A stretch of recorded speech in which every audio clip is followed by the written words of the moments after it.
¿Ok? Bueno, una de las cosas es que hoy me llegaron los libros y la verdad es una sorpresa frecuente, una sorpresa bastante buena en el sentido de que uno piensa que otra editorial independiente, ¿para qué, digamos, no? ¿Por qué? ¿Qué libros faltan? Y entonces una de las cosas que más me impresionó es que vas a hacernos leer a Robert Louis Stevenson, que es un autor maravilloso. Cuéntame cómo nació esta editorial, y qué es lo que te está jugando aquí, ¿verdad?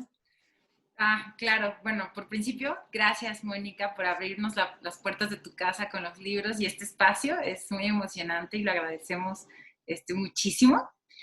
Hay muchas historias que contar detrás de Perla Ediciones y creo que vamos a partir de la gran génesis, ¿no? Que es de dónde surge, por qué estos títulos y, como bien dices, qué nos estamos jugando. Mira, por principio, yo estuve durante muchísimos años en un gran grupo editorial al que le debo muchísimas cosas, todo el aprendizaje, los contactos, la experiencia, todo viene de ahí.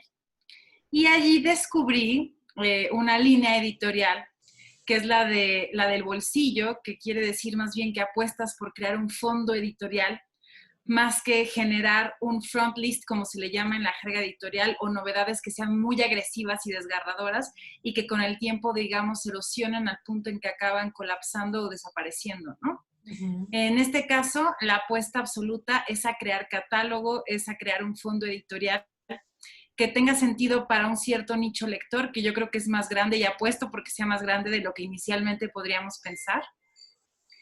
Y la premisa es básicamente rescatar autores que si bien están en el imaginario colectivo de la gente y han sido antologados muchas veces, por ejemplo, en este caso en particular estoy hablando, por supuesto, de Stevenson, de Arthur Machen. Bueno, ahora que estoy en la camarita, ¿tiene sentido que los muestre o es puro audio? Sí, no, por supuesto, sí, sí, sí. Perfecto. Sí. Me emociona, mira, porque, Yo por creo ejemplo, les que, estoy... mira, lo que vamos a hacer es que tú me cuentas un poquitito de la editorial y luego vamos viendo libro por libro. ¿Cómo lo ves? Órale, me parece perfecto, por supuesto. Entonces, continuamos con lo de la editorial. ¿Dónde conseguiste el Bueno, dinero, por empezar? ¿Dónde conseguiste el dinero? ok, la historia del dinero, y esta es la historia de la editorial, así como se los cuento. Ajá, Yo soy traductora también y me ajá, fascina traducir. Como ajá. traductor no siempre tienes la facultad de traducir aquello que te gusta o que te llena de ilusión, ¿no? Que te satisface, ¿no? A más niveles que el meramente profesional o económico. Y el primer libro y el libro al que podemos culpar y agradecerle el surgimiento de Perla Ediciones es La hija del rey del país de los elfos de Lord Dunsany. Porque yo estaba obsesionada con ese libro como lectora, me fascina, me encanta, me parece un precursor crucial de un montón de los libros que consumimos hoy día de forma casi masiva. Y no había, hasta donde yo estaba enterada, una edición hermosa en español de La hija del rey del país de los elfos. Entonces, la raíz por la que surge la editorial es porque yo me doy a la tarea de traducir en mi tiempo libre, cuando renuncié a Penguin, La hija del rey del país de los elfos. Y entonces la voy traduciendo y me estoy planteando, cuando termine esta traducción, voy a buscar un editor para que me pague mi traducción y yo ya le tengo armado todo el tinglado porque yo ya sé que hay un prólogo de Neil Gaiman, ya sé quién lo tiene, ya sé quién representa a los herederos de Dunsany. Y en paralelo con esa peripecia personal, un editor me encomendó El Rey Mono de Wu Cheng-en en la versión de Arthur Wilde. Y así fue como descubrí ese otro texto para mí antes desconocido y me fascinó. Y al momento de llegar y entregar esa traducción, o ya casi hacia la recta final, yo veía a mi editor un poco atribulado, me decía, híjole, no sé si tenga algún problema porque fue un proyecto muy ambicioso, es una traducción muy larga. Y entonces yo dije, no, yo los publico, ¿no? Entonces él me decía, ¿cómo que tú los publicas? Y yo los publico. Y en ese momento, Mónica, no había un quinto, no había nada. Y entonces yo en mi cabeza pensé, vendo mi carrito y pido unos pesos más y entonces logro al menos montar una razón social, una persona física y financio la impresión de estos dos títulos.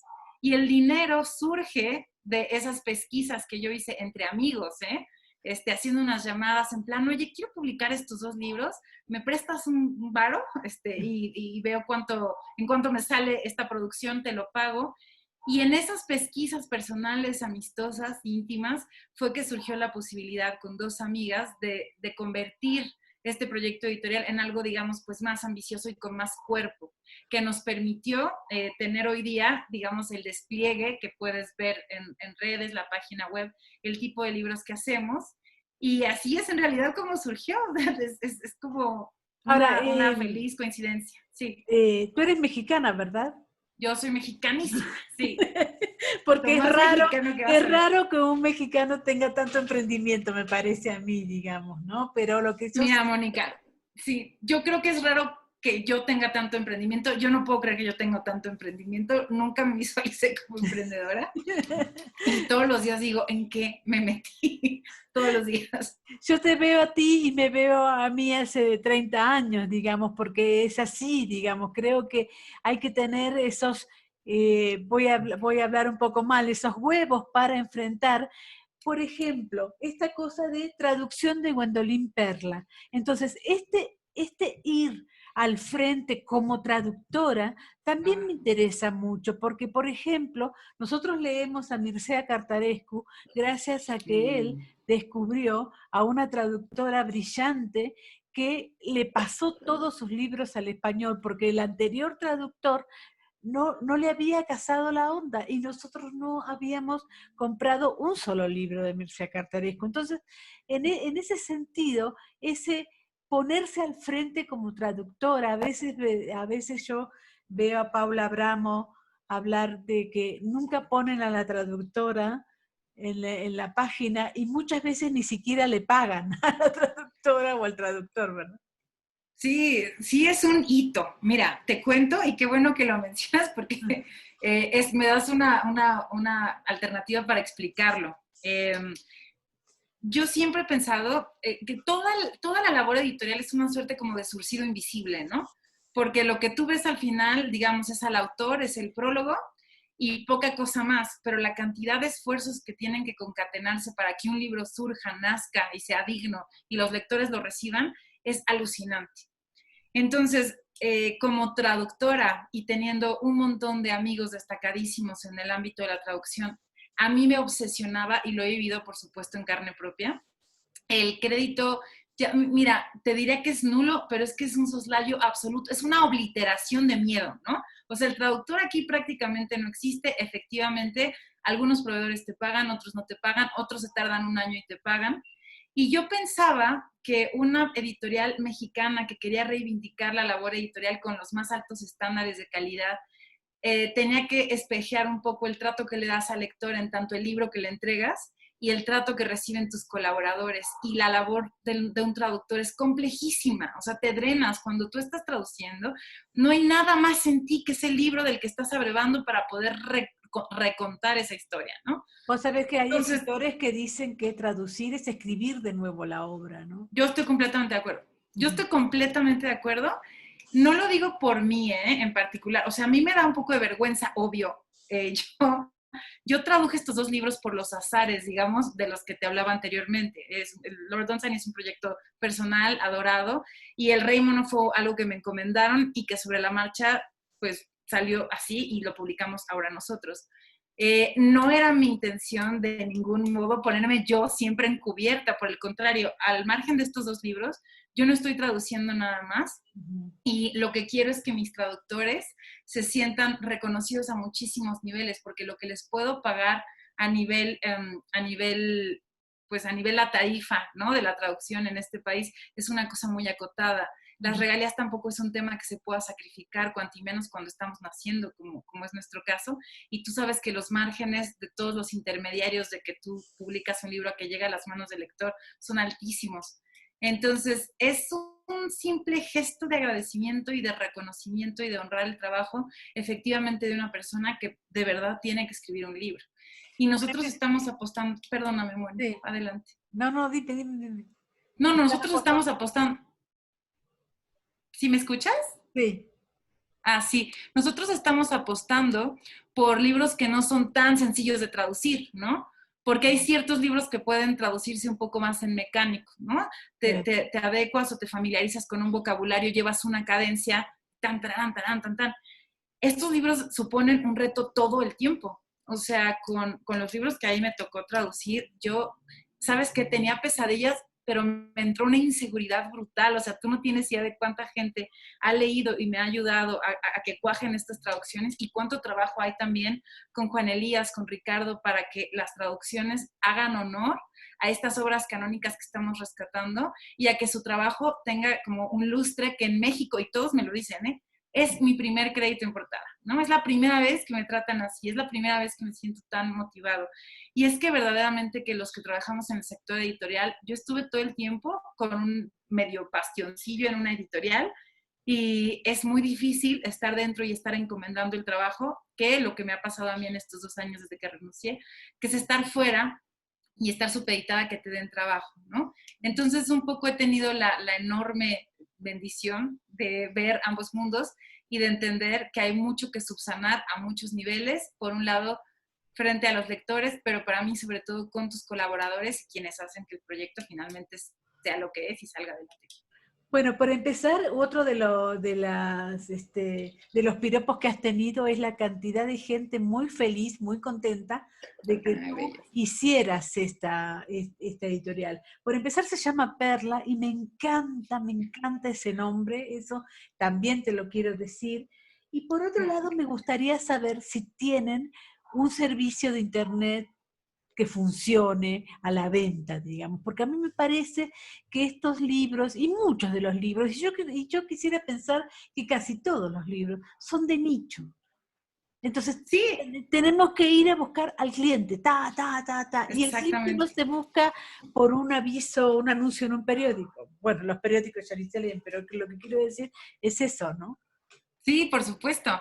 Eh, Efectivamente, me encanta que lo digas. El libro, como sabemos, es de nicho como per se, ¿no? Es decir, no requiere ninguna penetración masiva en un grupo social o en un área o algún estrato que sea como muy numeroso, porque allí radica, entre muchas otras cosas, que los libros sean tan hermosos y tan únicos y que resuenen tanto cuando resuenan en alguien y entonces que se asimilen y se agradezcan y se reciban con otros ojos. Nosotros, bueno, se llama Perla porque te voy a contar. Yo me apellido Perla y yo al principio me compré, hay un libro que me gusta mucho, no sé si lo conoces, que es el Diccionario de Lugares Imaginarios de Alberto Manguel, que recopila como un montón de ciudades, Sí, sí, sí. lo ubicas. Entonces yo allí me arranqué y dije, de aquí sale el nombre de esta editorial, y entonces salí con cosas absolutamente pretenciosas, ¿no? Como el castillo de los Cárpatos. Y la gente me decía, no, no inventes. Es absolutamente, perdón el francés, súper mamón, ¿no? Y la idea de ponerle Perla Ediciones empezó un poco como de juego. Y luego la gente me decía, es que Perla, más allá de ser un apellido, como objeto es una cosa bella. Y es bastante musical. Y no hay nada, y tiene 2 sílabas, y es pegajoso y descarté muchas opciones antes de dar con, bueno, de finalmente decir, órale, Perla Ediciones. A la hora de revisar si estaba disponible, si lo estaba, nadie estaba haciendo nada con ese nombre. Así que se llama Perla después de que yo tuve varios intentos muy catastróficos de encontrarle un nombre más literario. No, estaba desatada, o sea, me No, enfermé de poder. me encanta. Qué bueno, ay, qué bella. Tienes Además espero entonces, que la gente lo recuerde, ¿no? Uh-huh. sí, y tienes entonces servicios en internet, entonces. Sí, nosotros tenemos un portal que es la cosa, perdón, es súper precioso, lo hizo Daniel Kohler de Dalitopia Media, con mucho amor, mucha paciencia, mucha dedicación. Nuestra página web es perlaediciones.com y hacemos venta directa y hacemos envíos a todo el mundo.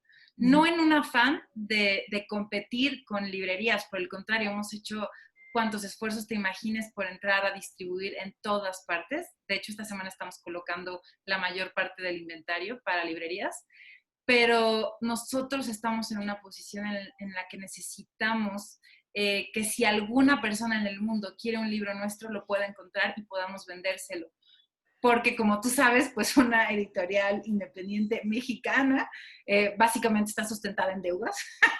Así que el presupuesto que teníamos pues duró lo que tenía que durar y ahorita tenemos un desafío muy grande, tenemos que vender bastante dentro de un margen razonable porque yo sé lo que es vender libros y no soy tan ambiciosa.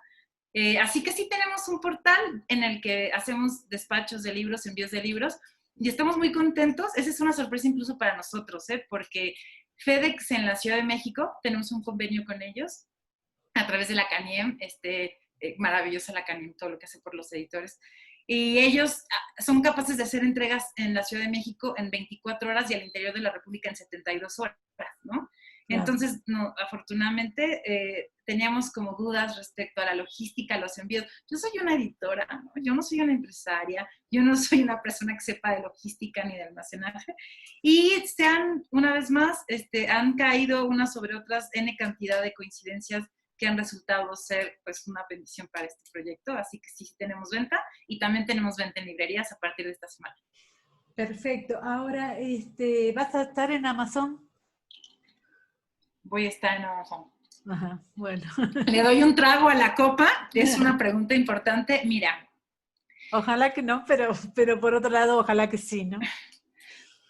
Mira, no lo hemos decidido, o sea, sí hice el contacto, sí estuve averiguando, sí estuve haciendo mis pesquisas. Entrar a Amazon es una cosa la palabra es burocrática, es sumamente burocrática. Y la verdad es que nuestra prioridad sí son las librerías y la venta directa en nuestro portal. Entonces, en Amazon han sido receptivos y nos han escuchado, pero sabes que este tipo de empresas operan con base en ciertos algoritmos. Entonces, siendo que el alta como proveedor y todo el trámite con Amazon sí es posible y sí está sobre la mesa, pero es tan engorroso y no es urgente para nosotros porque la gente ha respondido maravillosamente bien, al menos en la venta directa, en lo que acabamos de colocar, y un montón de librerías nos han dado una bienvenida increíble. O sea, nosotros buscamos a un montón antes de lanzar, y ya que lanzamos, nos han escrito un montón. Entonces, estamos atendiendo todas esas peticiones con prontitud, con mucha amabilidad, estamos muy agradecidos con cuanta persona quiera montarse a esto, quiera ser parte de esto. Y lo de Amazon sí está allí, no lo sé, yo no quiero pensar que lo necesitamos y no es algo que para mí sea necesario. Perfecto. Pero no te diría que lo descartamos para siempre, no lo sé. Lógico, es cierto, yo ya lo sé. Ahora, hay una cosa que mis sinceras felicitaciones a la diseñadora o al diseñador, porque una de las cosas es que uno tenga en la cabeza toda la editorial, pero otra es tenerla físicamente, digamos. Son unos libros absolutamente preciosos, preciosos. Gracias, Moni. ¿Quién es el diseñador o la diseñadora? Mira, el diseño de toda la colección, cuando estábamos montando todo esto, nos acercamos a unos chavos de una casa que se llama Estudio Sí, son maravillosos, son increíbles, y ellos nos ayudaron a montar todo el layout como de la colección. Y una cosa muy padre que pasó, para mí fue una cosa súper nueva, obviamente, es que ellos montaron todo el diseño de forros, ¿no? Todo lo que ves así, los domos, las cuartas, las solapas, qué sé yo. Ellos son increíbles, estudios sí. Y después, digamos que nosotros teníamos una paleta de color, que en teoría era como la paleta de color en función de lo que veíamos que funcionaba con las editores a las que admiramos. Y ocurrió algo con ¿cómo se le llama? Como imagen corporativa, ¿no? Como este manual de identidad, que es una cosa muy necesaria si quieres figurar. Ocurrió que nosotros ya teníamos ciertos colores y ciertos lineamientos y empezamos a trabajar las cubiertas con los maravillosísimos ilustradores mexicanos con quienes tenemos la fortuna de contar, que son Gabriel Pacheco, Isidro Esquivel, David Espinosa y Eduardo Cruz. Y cuando recibimos las cubiertas y fuimos montando los forros, tuvimos que reinventar todo ese manual de identidad para que casara con el arte de las portadas. Entonces, al final del día, digamos que fueron los libros quienes se impusieron sobre la idea original de cuáles iban a ser los colores y cuál iba a ser la línea gráfica, y es una cosa muy hermosa que ocurrió gracias al trabajo increíble de los ilustradores con quienes tuvimos el honor de colaborar para estos primeros libros. Así que, y hoy día tenemos una diseñadora maravillosa, que es además súper lectora, que se llama Ana Paula Dávila, y ella es la que está encargada de toda la imagen y de todo lo que transmitimos visualmente en Perla Ediciones. Bueno, perfecto. Bueno, la última entonces es que me hables de los libros, por favor. Sí, claro. Bueno, me encanta que a mí lo único que me importa en la vida son los libros, los gatos y el vino. Ya. Entonces, literal, te lo juro. Así que bueno, trataré de ser súper breve. si nos están viendo, si este video se va a transmitir, Sí, sí me sí. haría mucha ilusión compartirles los libros. Entonces, el acabado, esto lo fijaron los chicos increíbles de Estudio Sí, este es un acabado en soft touch y esto es un barniz UV a registro. Todos, al principio yo estaba obsesionada, Mónica, obsesionada con las guardas, ¿no? Como Ajá. las hermosísimas guardas que usa Acantilado. Pero usar guardas sí, preciosas. Pero ese papel texturizado de las guardas es carísimo. O sea, carísimo. Yo debo los lentes que traigo puestos, ¿no? Entonces dije, no, pero yo quiero guardas. Y entonces lo que usamos fue utilizar, como tú ya habrás visto, pues unas guardas que nosotros, digamos, le metimos dentro de la tripa del libro con el logo de la editorial. Y bueno, El Rey Mono es una versión, ustedes conocen un libro hermosísimo, fantástico, que es en el el equivalente al Quijote en nuestra cultura hispana, que es el Quijote, sí, el Quijote. Y esa obra maestra, de China, es El viaje al oeste, y Siruela tiene una edición preciosísima en tapa dura, muy choncha, muy, muy ambiciosa y hermosa. Arthur Wallis, y esto es lo que es nuestro Rey Mono, Arthur Wallis fue uno de los, para mí es el gran sinólogo británico de la historia, y él tradujo, por ejemplo, del chino una versión de la historia de Genji, perdóname, del japonés, una versión de la historia de Genji. Y él editó y tradujo una versión abreviada de ese viaje al oeste, que es El Rey Mono. Entonces, este Rey Mono es la traducción íntegra de la versión de Arthur Wallis de Monkey, como lo publicó Grove Press en inglés. Y es una aventura extraordinaria.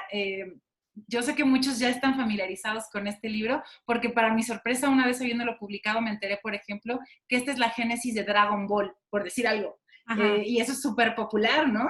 Entonces, El Rey Mono es, digamos, la semilla para un montón de historias que giran en torno a la cultura y a los brotes populares que provienen de Oriente. Y El Rey Mono es una lectura muy entrañable. Yo recuerdo que cuando terminaba de leerlo lloré porque es súper bonito, y arranca con un mono que nace de una piedra.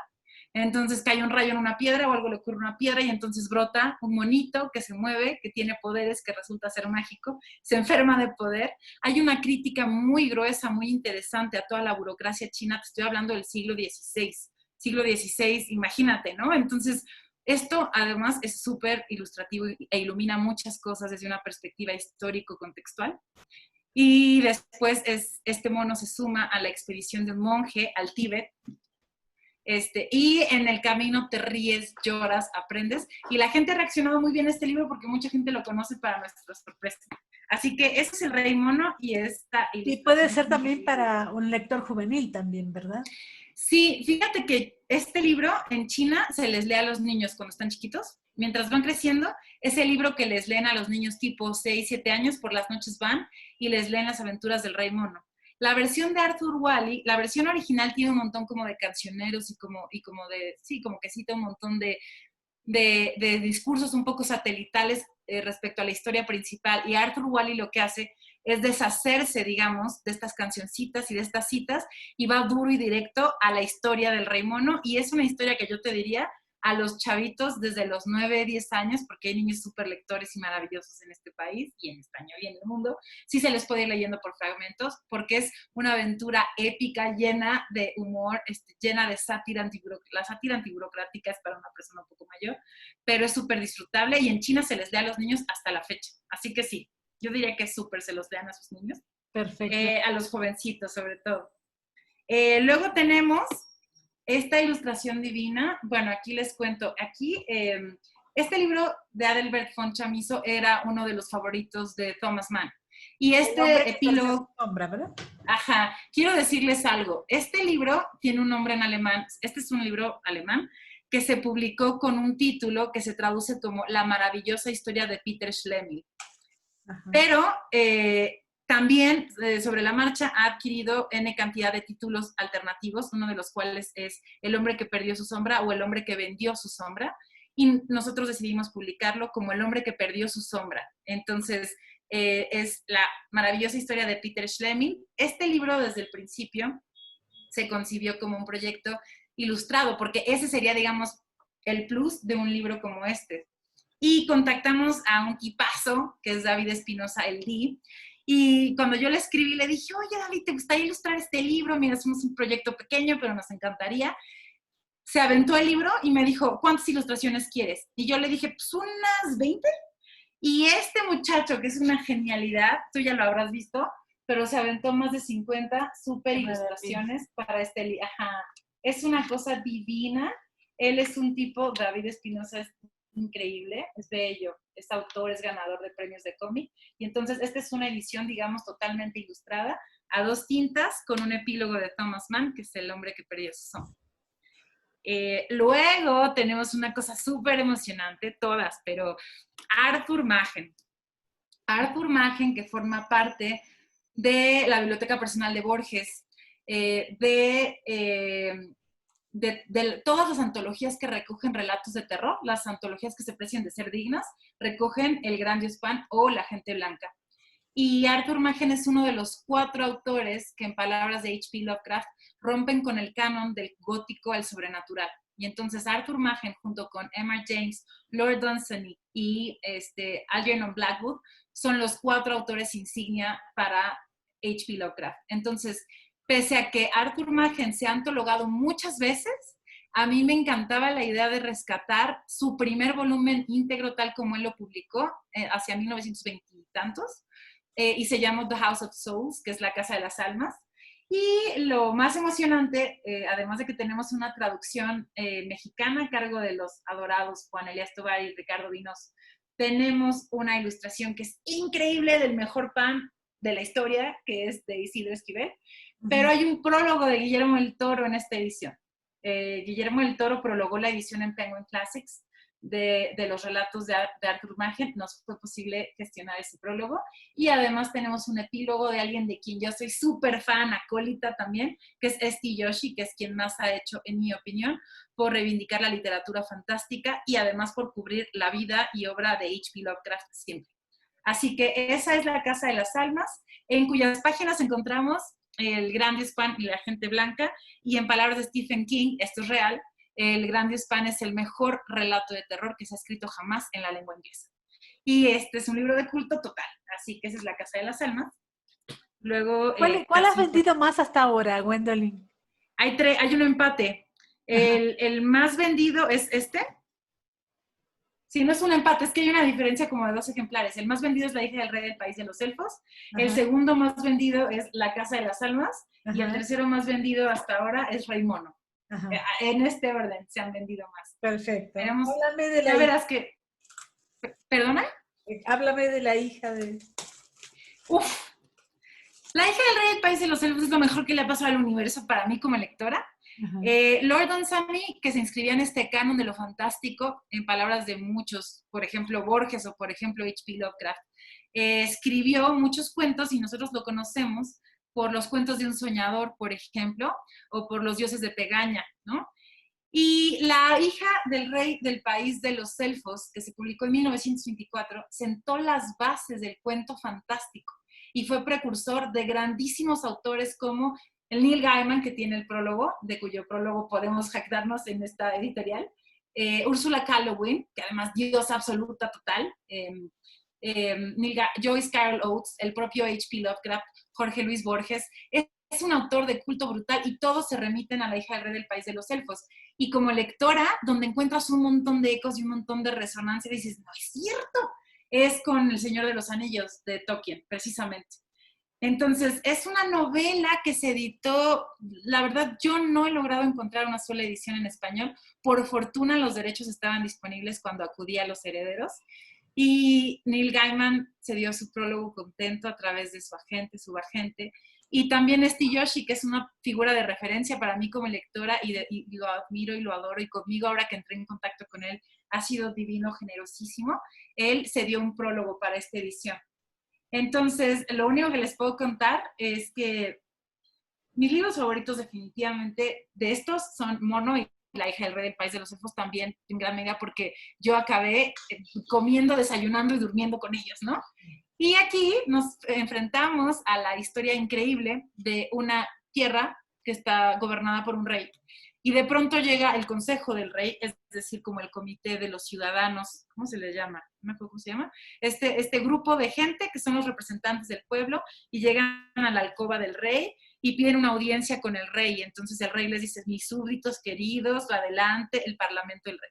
Hablen qué se les ofrece y entonces el vocero del parlamento le dice al rey, Su Majestad, históricamente desde hace no sé cuántos siglos, ustedes nos han gobernado con dignidad y con honestidad y los apreciamos y los queremos muchísimo, pero ya estuvo bueno y queremos un cambio. Y entonces el rey les contesta, esa es la primera página. Les dice, sí, ¿y como de qué cambio estamos hablando? Y entonces el vocero le dice, queremos ser gobernados por un rey mágico, porque el pueblo está obsesionado con obtener notoriedad en los mapas y en la historia y piensan que la magia es la única salida que tienen, la única alternativa para convertirse en protagonistas de la historia. Y en ese momento arranca la aventura del príncipe, del hijo del rey, Alberic, a quien el rey le pide que cruce los páramos y las montañas y los obstáculos y que llegue al otro lado del crepúsculo. Esta idea del crepúsculo es preciosa. Y que una vez cruzando el crepúsculo llega al país de los elfos y lo que tiene que hacer allí es desposar a la hija del rey del país de los elfos. Esa es la historia de este libro maravilloso de Lord Dunsany, del que yo podría hablar años sin cansarme y lo amo muchísimo. Perfecto. Y es el primero que voy a leer, entonces. ¡Ay, qué emoción! Pues dímelo todo, Mónica, qué emoción. A mí es precioso. Es una joya porque nadie, bueno, te digo que no se ha traducido mucho, mucha gente lo conoce porque lo ha leído en inglés. Y finalmente este libro, del que tú hablabas, que es una cosa muy bonita, esta preciosa ilustración. Les dije, bueno, esta ilustración es de Gabriel Pacheco y esta ilustración es de Eduardo Cruz. Y Nuevas Noches Árabes es un libro bien importante. Todo el mundo dice, no conocíamos ese Stevenson. Es probable que lo conozcan. Este fue un volumen que se publicó tal cual en inglés. Y Nuevas Noches Árabes no es que te esté contando de nueva cuenta las 1001 noches, sino que emula el modelo narrativo de Las Noches con Sherezada, ¿no?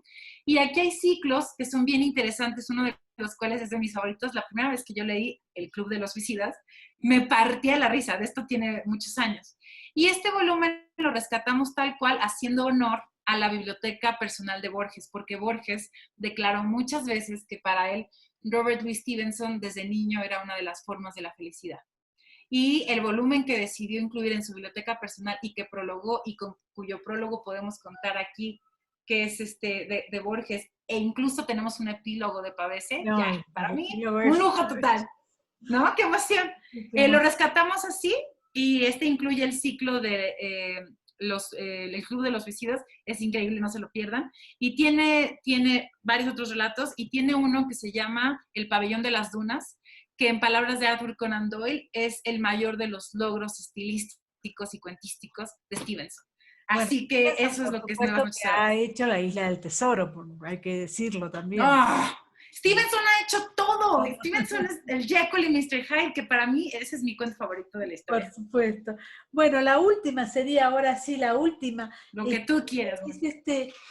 Vas a hacer todo el tema fantástico, digamos, en la editorial. Sí, no.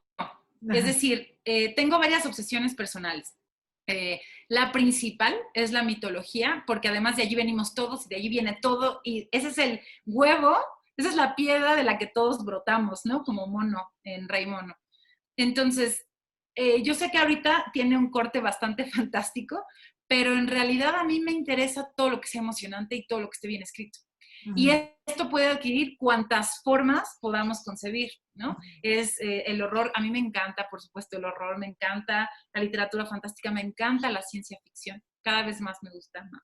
Me muero por descubrir autores latinoamericanos que podamos publicar también nosotros. Y la verdad es que no es que esté acotada a lo fantástico, son historias divertidas, emocionantes, entrañables, que no son pretenciosas, ¿no? Para no alejar a la gente, al contrario, te invito, lector, a que vengas y a que veas que te la pasas bien y que sí te gusta. Ese es un poco Por lo pronto, una de las cosas maravillosas que tiene la nueva editorial es que apunta a los nuevos lectores, y eso me encanta también, ¿no? Poder conformarlos y satisfacerlos a ellos, a esa generación Z, a esa generación que están un poco perdidos con el tema de la literatura, pero que hay muchísimo para leer, ¿verdad? Sí, sí, totalmente, ¿eh? O sea, sí estamos apuntando a las generaciones jóvenes y a todos aquellos que no se han dado la oportunidad a lo mejor de iniciarse como lectores y que aquí pueden descubrirse como lectores, porque sabemos que una vez que entiendes, ¿no? Y que vives en carne propia el placer de la lectura es una cárcel, ¿no? Yo no puedo salir. Siempre digo de risa, pero no es broma.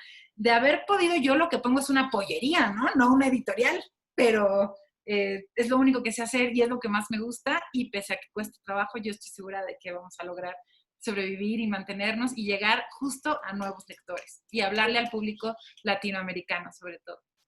Te deseo toda la suerte del mundo, es realmente Gracias, sincera Mónica. mi admiración, Gracias, y gracias. aquí estamos para lo que necesites, ¿eh? Un abrazo. Ay, qué hermosa. Muchas gracias, Mónica. Mil gracias por todo.